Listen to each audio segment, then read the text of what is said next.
My name is Mo, and I'm the founder of a company called Deep Root Alchemy, which offers courses, experiences, and coaching in the personal transformation space. Now, a year ago, my life looked very different. I hated myself, I hated my job, and I hated the darkness that I was seeing in the world. But intuitively, I knew the darkness out there was a reflection of the darkness in here.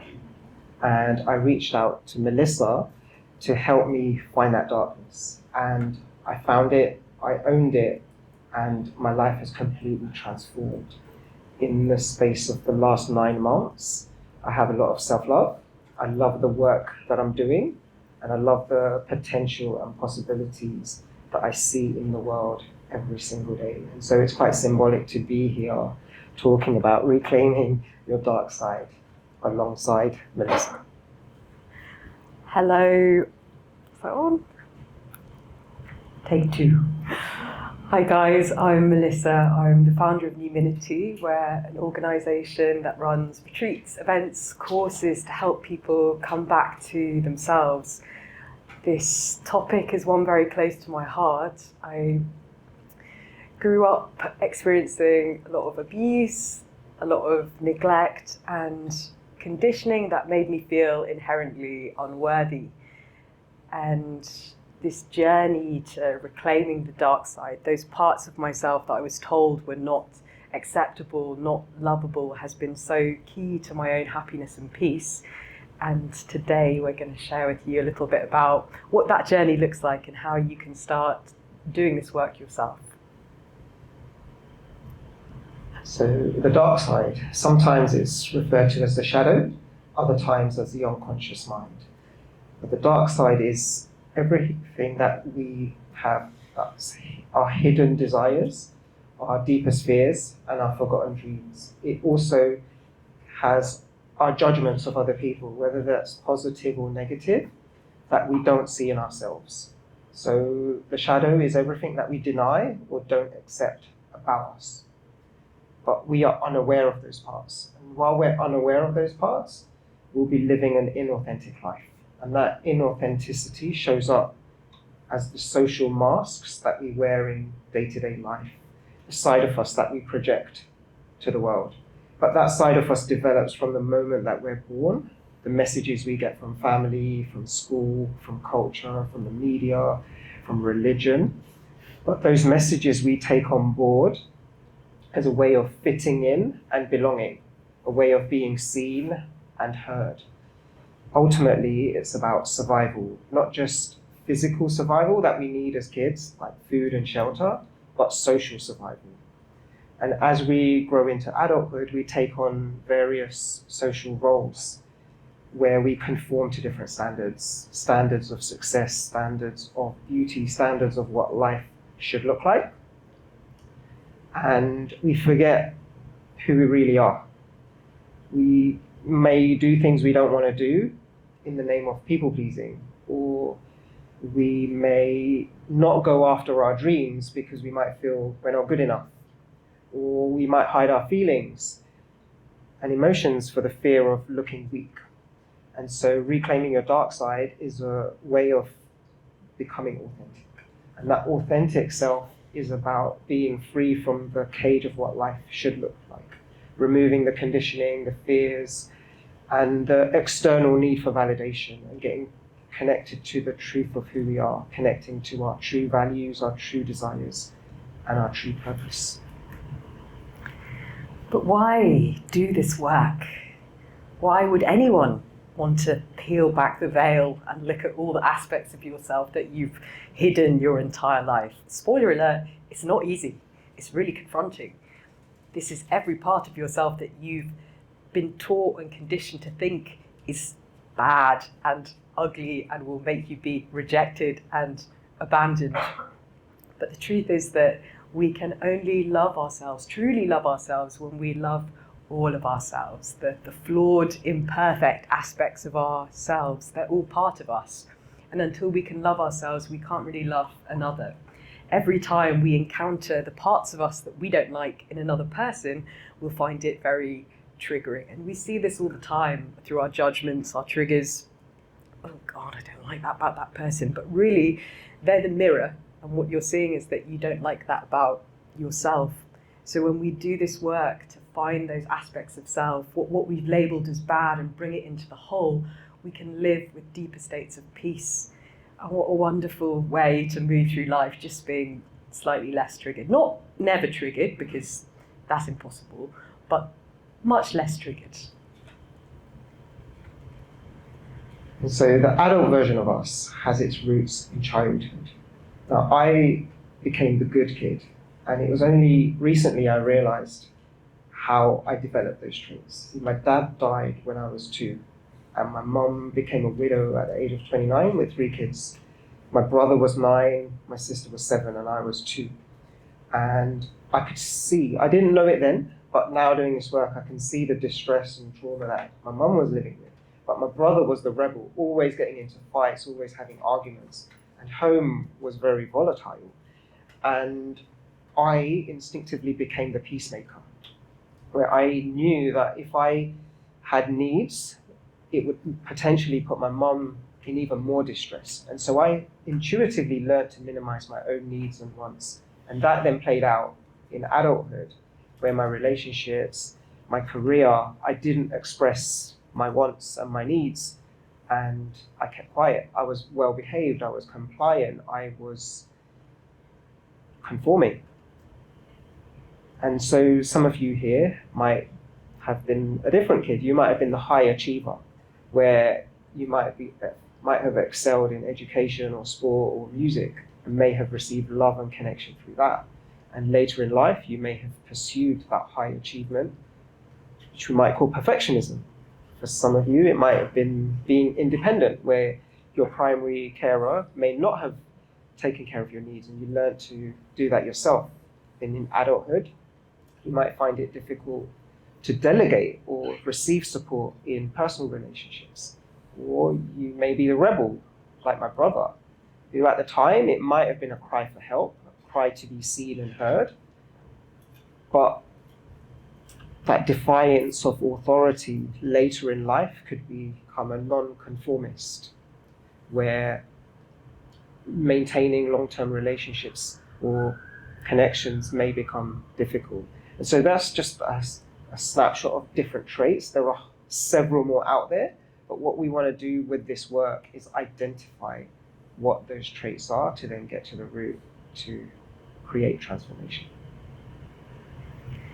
So how do we spot these traits? Well, the beauty of it is that we can't run away from the shadow. It's with us every single day, and the world, people, situations will mirror that back to us. It comes up in one of 3 ways: through our triggers, through our judgments, and through cycles, unconscious patterns. I talked a little bit about the triggers, but just to give an example, if I was like Mo, a people pleaser, then whenever I encounter the antithesis of that, so selfishness in another human being, I'm going to find it really triggering, because there's a part of me that's moving through life sacrificing all of my needs, wants and desires in aid of other people. And so every time I meet someone who puts themselves first, it's going to be really triggering for me. And when you identify, okay, this particular trait really annoys me about another person, that's a sign that's something in you that needs to be integrated. And this isn't about becoming totally self-centered and forgetting about other people. It's about moving a little bit in that direction. So with this particular example, it's about putting yourself on an equal footing as the other people that you value in your life. Judgments can be either positive or negative. If we are negatively judging someone, again, that's something, a quality that needs more work in integrating in us. If it's a positive judgment, that can happen too. Like we idealize another human being and think, oh, this is just wonderful. That's a part of us that really wants to come out, and we're not allowing it to flourish. We sometimes experience this as jealousy or envy too. So all of these emotions that we feel carry powerful messages in terms of the aspects of ourselves that we need to integrate. Patterns or unconscious cycles. These are the moments in life where you're like, "God, I've been here before. Here I am just looping around the same dysfunctional relationship cycle or the same pattern with work or attracting the same kinds of people." There's a part of us that is unconsciously attracting those towards us. And that requires us to go inwards and see, where is this coming from? What else needs to come to the fore so that I can break these cycles? So we're now going to do an exercise. It's a guided visualization, and it will take about 10 minutes. So you just want to get into a comfortable position. It will be a journey into the depths of your unconscious mind to meet a part of you that has been waiting in the shadows, a part that holds wisdom, power, and perhaps some unresolved pain. The journey will take place in a forest, a symbol of the unknown and the mysterious. It is in this place of nature's wisdom that a part of your shadow will reveal itself. Remember, this journey is about connection and understanding, not fear. You are safe here, and your only task is to observe and remain curious. And so, to begin, if you find a comfortable position and close your eyes, and take a slow, deep breath in. And exhale, releasing any tension. And again, breathe in deeply, filling your lungs. And let it out slowly. Allow your body to begin relaxing. And feel the weight of your body on the surface beneath you. With each breath, allow any tension to melt away. Starting from your head, down to your neck, shoulders, arms, all the way to your legs and feet. Just allow any tension to melt away. And as you continue to breathe deeply, feel yourself softening, becoming present and open to the journey ahead. Now, in your mind's eye, imagine yourself standing at the edge of a forest. You see tall trees stretching up toward the sky, the leaves softly rustling in the wind. The air smells fresh, earthy, alive. You are drawn to step inside. With each breath, you take a step forward, deeper into the forest. The sunlight filters through the canopy, casting shifting patterns of light and shadow on the forest floor. As you walk, the ordinary world begins to fall away, and you find yourself entering a more mysterious, timeless space, a place where your unconscious mind can reveal itself. You are safe here. With every step into the forest, you are moving closer to an encounter with a hidden part of yourself. Trust the process. Trust that you are ready for whatever may come. As you walk deeper into the forest, you notice how quiet it becomes. The sound of the world fade away. And all you can hear is your breath, your footsteps, and the gentle rustling of leaves. The deeper you go, the more connected you feel to the forest, as though it is both familiar and unknown at the same time. This is a sacred space, a place where the boundaries between your conscious self and your shadow begin to blur. You notice a large ancient tree in front of you. This tree is magnificent, its bark rough and weathered, its roots stretching far and wide. It has stood in this place for centuries, a guardian of secrets and wisdom. This tree holds deep wisdom, just like your shadow does. Walk towards this tree in your mind's eye. Reach out and touch its bark. As you do, notice a soft glow emanating from a hidden door at its base. This door invites you to journey downward, deep into the earth, to a place where you can meet an ancient and hidden part of yourself. Take a breath, and when you are ready, open the door and step inside. Now, you find yourself walking down a winding spiral staircase inside the tree. With each step, taking you deeper and deeper into the earth. The air is cool and damp, but you feel calm, safe, and curious. The deeper you go, the more you feel that you are approaching something important, something powerful.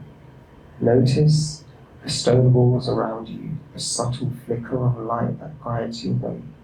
As you descend, you may begin to sense a presence, an energy that has been waiting for you.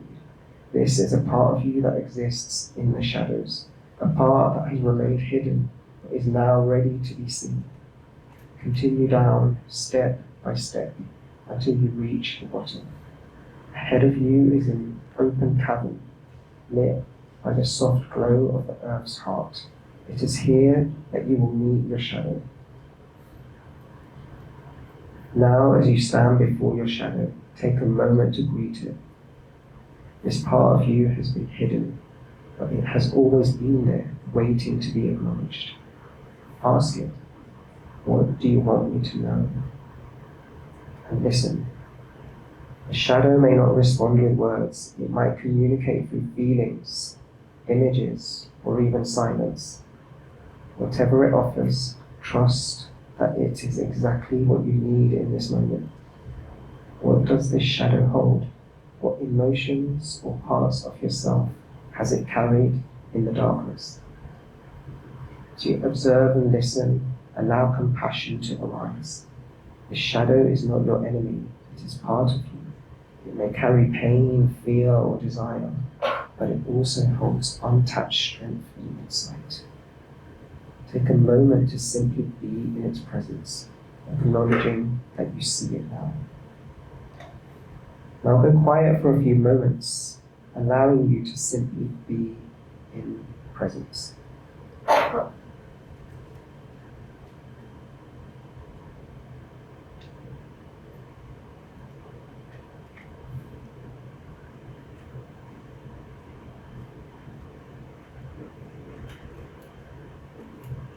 Now, take a deep breath.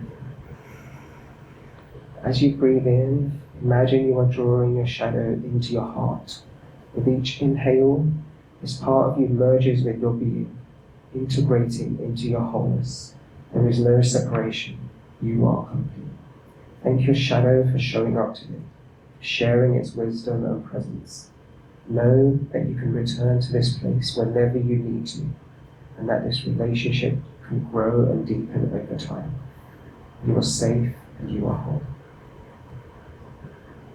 It's time to return now. Slowly turn back toward the staircase. With each step forward, feel yourself becoming lighter and more awake, carrying with you the wisdom of your shadow. Climb higher and higher until you reach the door once again. As you prepare to leave the tree, take one last moment to honor your shadow for revealing itself. Offer it gratitude for the role it has played in your life, even if that role has been difficult. Step out into the forest, feeling the solid ground beneath your feet, the fresh air in your lungs. Feel the sun on your skin, the sounds of the forest returning to your awareness. Wiggle your fingers and toes, gently bringing yourself back to this time and space. When you are ready, open your eyes, knowing that you have met a powerful part of yourself today, and that you can carry this connection with you as you move forward. You've completed the first step in meeting and integrating your shadow. Remember, this is an ongoing process. You can return to the forest whenever you feel ready to go deeper. You may want to stretch your arms, legs, and body to come fully back into the room.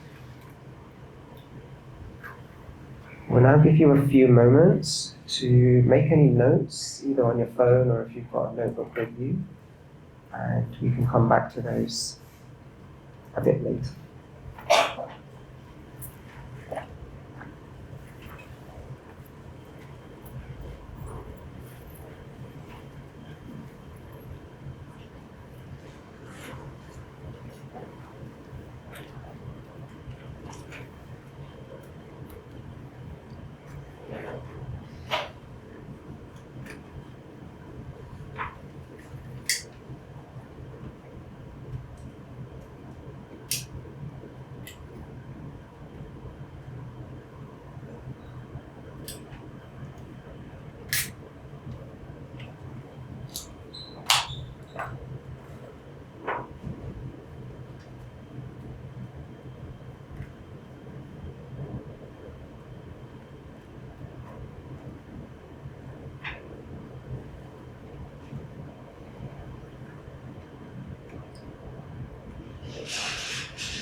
just want to just finish writing what you're writing, and you can always return to your notes.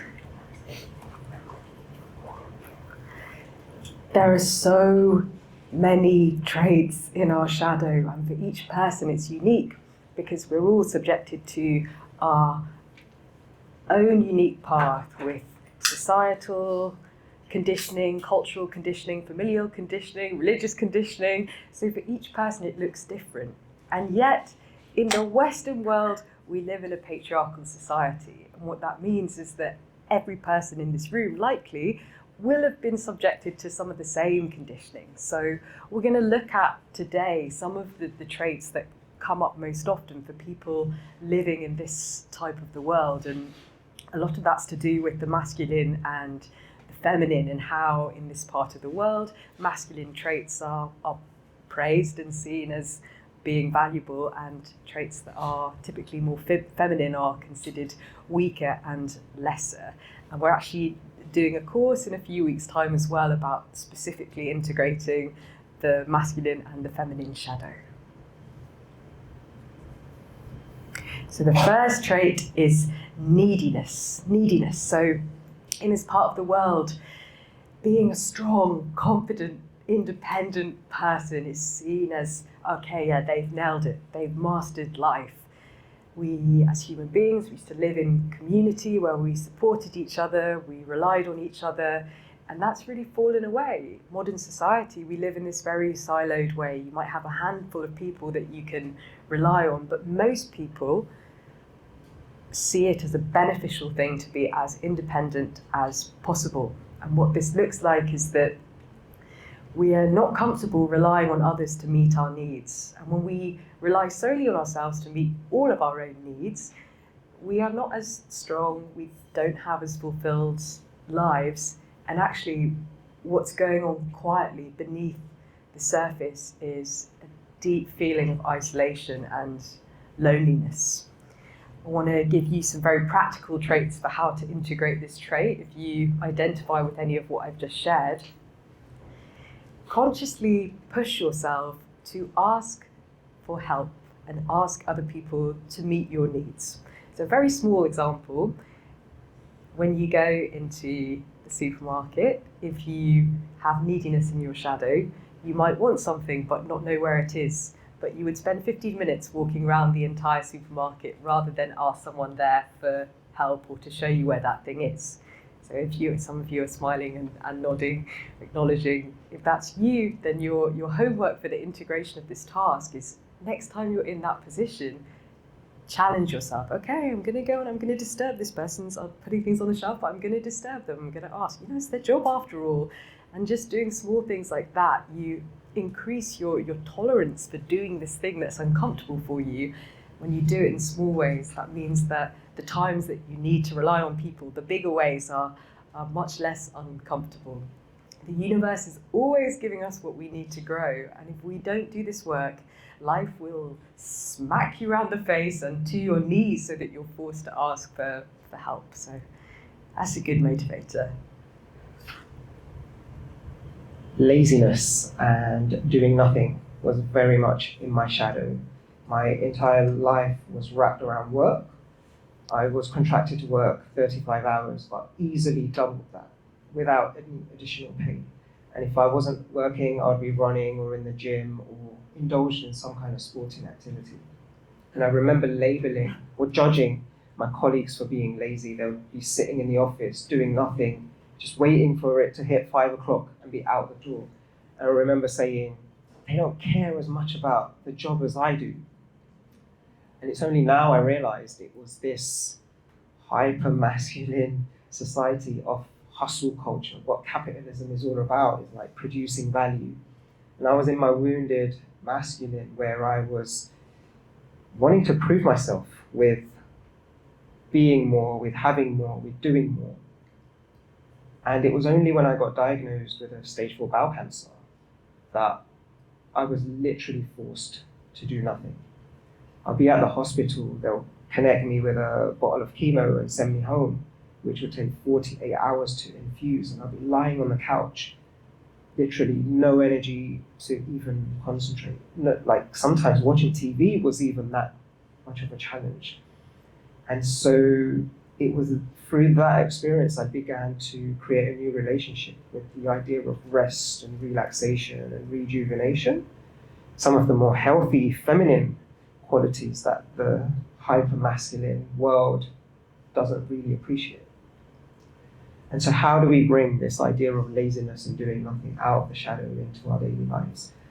The first is to reframe it as essential to healthy productivity, because it helps avoid burnout, avoid stress, and brings balance to day-to-day life. But then the second thing is scheduling self-care that actually brings joy and nourishment to our lives. Now, that could be as simple as going to the park and just lying on the grass, or running a bath, or booking a massage, or maybe going to one of Melissa's amazing sound baths. There's a couple happening today.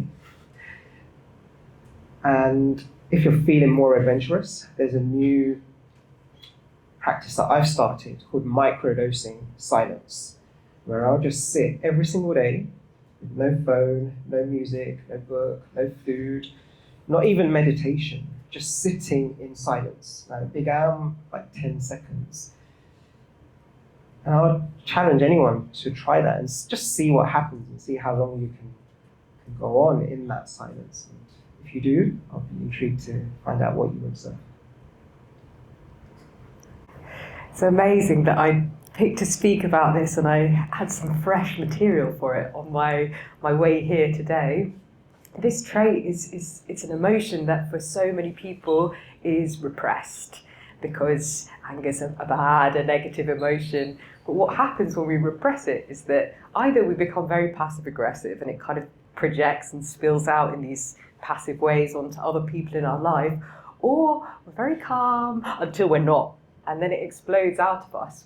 Really, it's a powerful and valuable emotion. It tells us that our boundaries have been crossed, that we're disappointed, that we're frustrated. And like all emotions, it's just energy that needs to be repressed. This morning, coming here with 19 sound bowls, there were some building works in my road, which meant that the cab that I booked couldn't come to the door to pick me up. I was walking past these men doing the building works, feeling the seething rage that I had to lug all this gear. And I just acknowledged, okay, this is how I'm feeling, I'm pissed off. And luckily I had so much that I had to do 2 trips back and forth. And when I went back into my flat, I just screamed and released some of that anger. And next time I carried my guitar out, just smiling and waving at the builders. And then when they jumped in the cab, I was all smiles and rainbows by that point.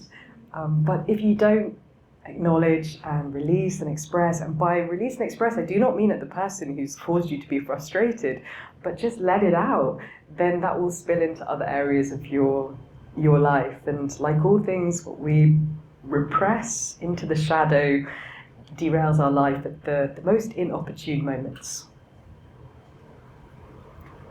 Vulnerability is another one of those. Emotional vulnerability for me was huge. Somewhere in my childhood I learned that if I showed any emotion, it would be a sign of weakness, that I would lose the argument and that I would look irrational. And so I completely shut off from showing any emotion, to the point I couldn't feel any emotion. It would take extremes. It would take extreme anger, or when I was diagnosed with stage 4, extreme pain for me to feel any emotion. There was a time when I was in crippling financial ruin. I'd maxed out all my credit cards, I'd taken out a loan, I was overdrawn, and everything that I was earning was just meeting the minimum payments. And my nephew, one of them was 4 at the time, I took him for a walk, and he wanted me to buy him a toy. And I said no. And when he asked why, I just felt so much shame and embarrassment that here's a little kid, I can't even buy him a toy. And then a couple of days later, I was at work and my boss wanted me to do more work on top of the 70 hours that I was already doing that I wasn't getting paid for. And I just had to run out, and that emotion began pouring. I knew I had to get help, but it took an extreme situation, it's financial ruin, to then get that help. I decided to open up to my brother, but before I did, I was running all these scripts. How am I going to explain myself? Because it was that wounded place of ill discipline, of instant gratification, of having no money habits. But when I went to him and told him my situation, he didn't ask me once how I got there, but all he said was, you need to go and speak to these people, they'll help you restructure. And it took me 5 years of healthy masculine, of discipline, of focus, of structure, of delayed gratification, of spending beyond my means. But perhaps the most vulnerable I had to be was when the doctors told me the only way to survive would be to raise £200,000 for a drug. There was this drug in development that the doctors said would work, but it wasn't on the NHS. And so to get to that stage, it was running this story of, am I worthy, am I deserving? And there I felt a lot of emotion, but how am I going to share that with people? Eventually I reached out and I said, yes, let's fundraise. And the short version is we raised the money, I got the treatment, and I'm here today. But then the question is, how do we bring that vulnerability to the surface? And there's reframing the word vulnerability as connection and courage. And so on the connection side, it's having an inventory of emotions. How many emotions can we label here today? I'd recommend going on ChatGPT and asking it for 100 emotions, and you will be able to find them. And so then when you are feeling emotion, what emotion are you feeling? So giving yourself time to connect with that. So feeling that might be journaling, it might be quiet contemplation. And then the second part is courage, the courage to share that with somebody else.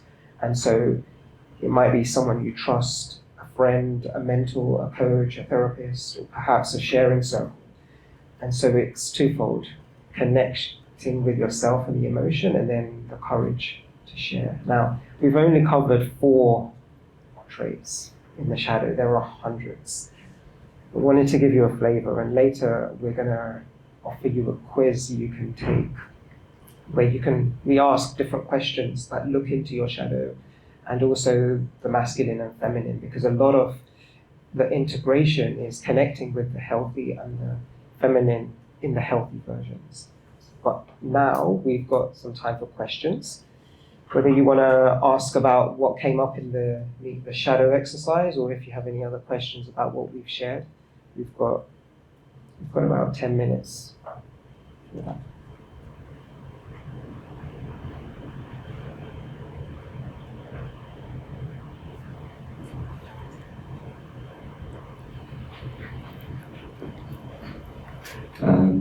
Thank you for your talk today, Mo. It's really inspiring, and Melissa too. Just wondered, what made you get started with all of this? How did you get started? Do you want to go first? I think it was how uncomfortable I felt in my own skin. I felt okay when I was sitting at home by myself, distracted, but every time I came into contact with other people, these quiet fears of rejection were just bubbling away beneath the surface. I would have never sat here and done something like this because I would have been too concerned that you were all going to hate me.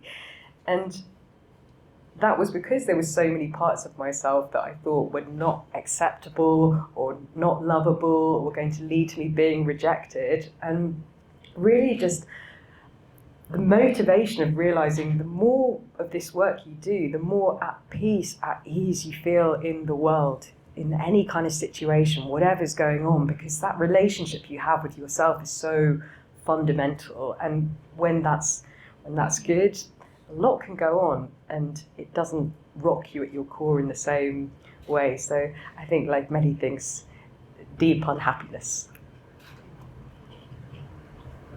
So for me,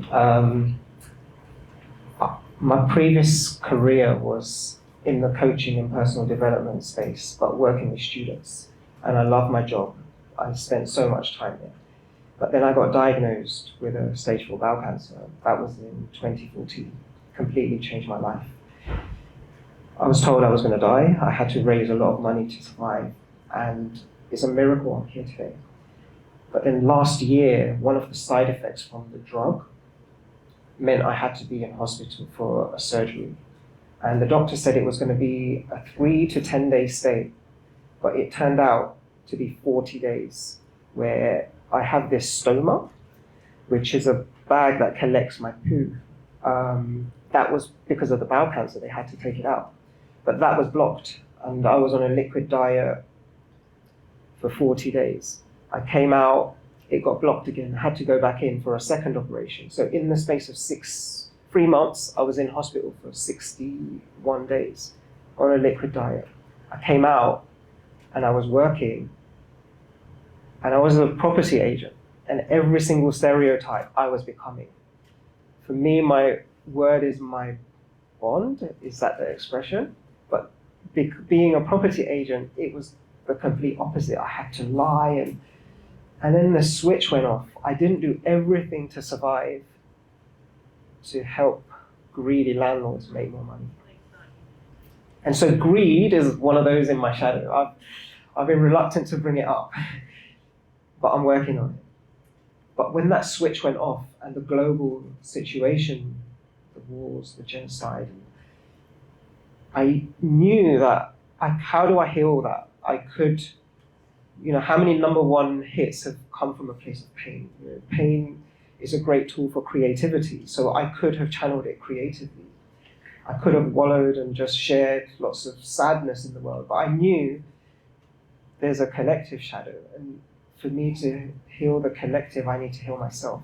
And so that's when a new Melissa's work involves this work, shadow work. And so that's what got me started. And then I discovered Carl Jung. And then, as I said, my previous career was coaching, but that was the traditional coaching of setting goals and the very masculine type of coaching. And then I discovered Carl Jung's coaching is about going into the unconscious to remove all of that conditioning. And so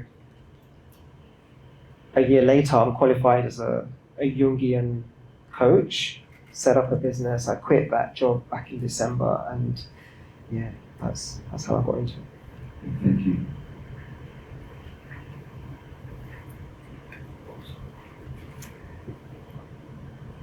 That was an amazing talk, guys. So my question would be, what is one action step or something that has helped you for practice every day to be more in touch with that dark side? You give us your suggestion. Start logging your triggers.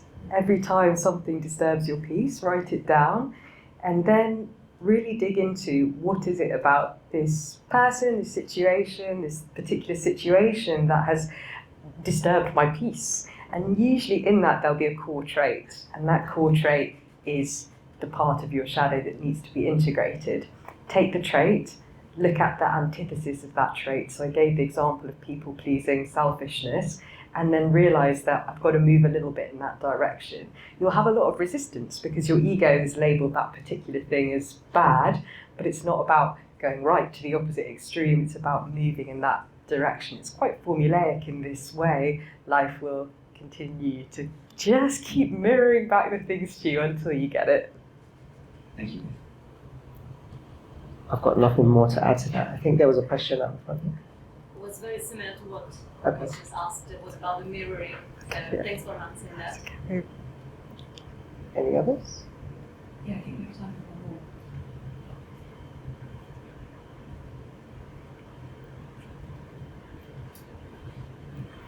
Yes. Maybe two. Hello, thank you for the amazing talk. When you touched on a really good point, you said when there's something about someone you don't like, it's always to do with something within yourself. Can that also be to do with probably people in your life who have caused trauma, or is it usually always to do with you personally? I hope that makes sense. I think when we get triggered by someone in the immediacy, it points to an earlier experience.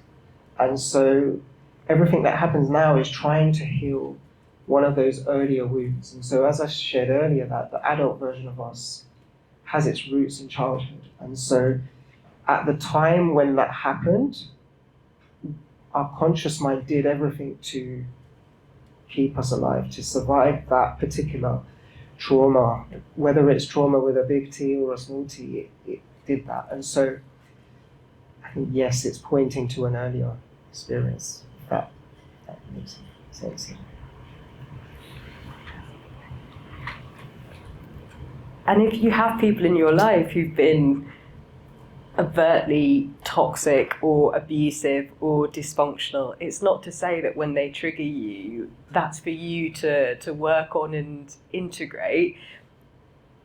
But it's possible that they've left an imprint on you that you can address for your own good, not to try and change them or to resolve some kind of relationship with those people, but to see the way it's impacted you. So people who've had narcissistic parents is a very common one, where there's no space for your emotions or your feelings, and so you're chronically in the fawn state, people pleasing, and there is a need to move not towards narcissism, obviously, but towards being more concerned with what you want and what you need and you desire. And sometimes encountering another narcissist in your life can mirror that back to you, and it's not to absolve them of the way that they are in the world, but rather just to take the gift of the message in that experience, because there's always one.